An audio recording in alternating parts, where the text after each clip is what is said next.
In 1914, when Europe just exploded into what we now call World War I, the United States was very clear about its position. We are staying out of it. We're going to be neutral. But then, less than 3 years later, American troops were on their way to the trenches. So how on earth did that happen? How did a nation so committed to isolation get pulled into the biggest, most brutal war the world had ever seen? Well, let's dig in and break down the forces that wore that neutrality down to nothing. You see, this whole idea of staying out of Europe's business wasn't new. It was practically baked into the American identity from day one. This advice from George Washington himself was treated like gospel. It was this foundational warning to not get tangled up in all the old fights and rivalries of the old world. So, when the war kicked off, President Woodrow Wilson did exactly what you'd expect. He followed that historical playbook and declared that America would be neutral, not just in its actions, but even in its thoughts.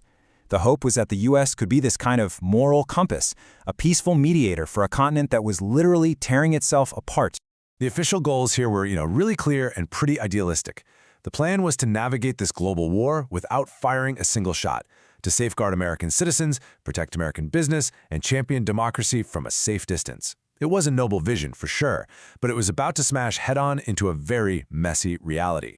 And here's the thing. The first major problem with this policy of perfect neutrality wasn't some threat from across the ocean. Nope, it was right here at home. This idea that there was one, single, unified American viewpoint on the war, that was basically a myth.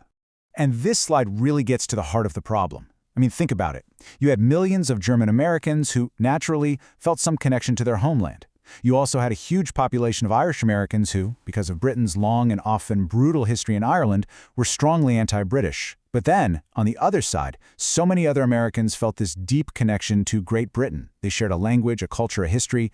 With a country this divided internally, how could the government possibly enforce a truly neutral stance? It was a political minefield. But, there was a force even more powerful than public opinion that was pulling the United States toward one side. And that force was money. A massive, undeniable economic tide was flowing across the Atlantic, and it was all going in one direction. And this is absolutely crucial to understand. The U.S. government could declare neutrality all day long, but American banks and American factories, they were picking a side, loud and clear.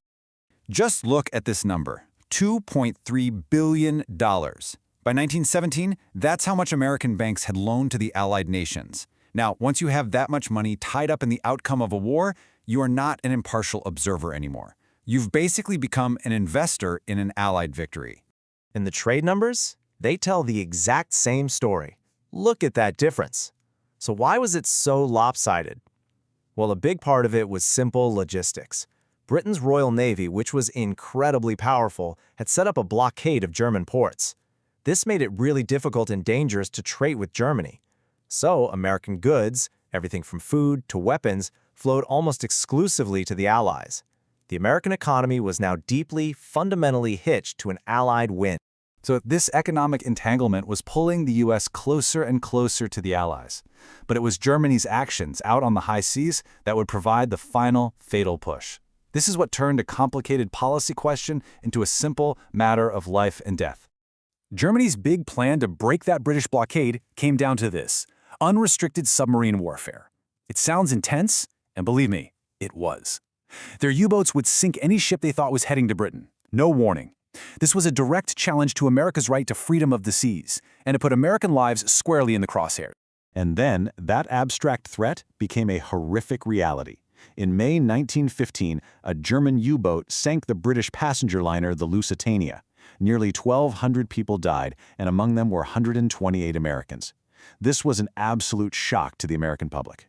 It sent a wave of outrage across the country and made it brutally clear that neutrality offered zero protection from the war's savagery. Now, after the Lusitania, the U.S. put intense diplomatic pressure on Germany, and it actually worked for a while. Germany scaled back its U-boat attacks. But by 1917, Germany was getting desperate, so they made a huge, fateful gamble. They decided to go all in and resume unrestricted submarine warfare, betting they could starve Britain into submission before America had time to really get its military ready for war. It was a gamble they would lose, big time. So let's put it all together. You've got American lives and American ships under direct attack. You've got the nation's entire economy already deeply tied to an Allied victory. At this point, that original policy of neutrality had become completely, totally unsustainable. The official declaration of neutrality was still there, but the reality, on the ground and especially in the water, was telling a completely different story. The principle had been chipped away by divisions at home, by powerful economic interests, and finally by deadly military aggression. America was neutral in name only. So when you really look at it, it was never just one single thing that pushed America into the war, right? It was the combined pressure of these three major forces: a public that was split, an economy that was all in with the Allies, and direct German attacks on American lives at sea. You could say the dam of neutrality was just bound to break. And that kind of leaves us with this final thought. For a nation that was becoming as economically powerful and globally connected as the United States, was a true hands-off policy of neutrality ever really possible? Or was it just a beautiful ideal that was always destined to be shattered by the messy realities of global power and conflict?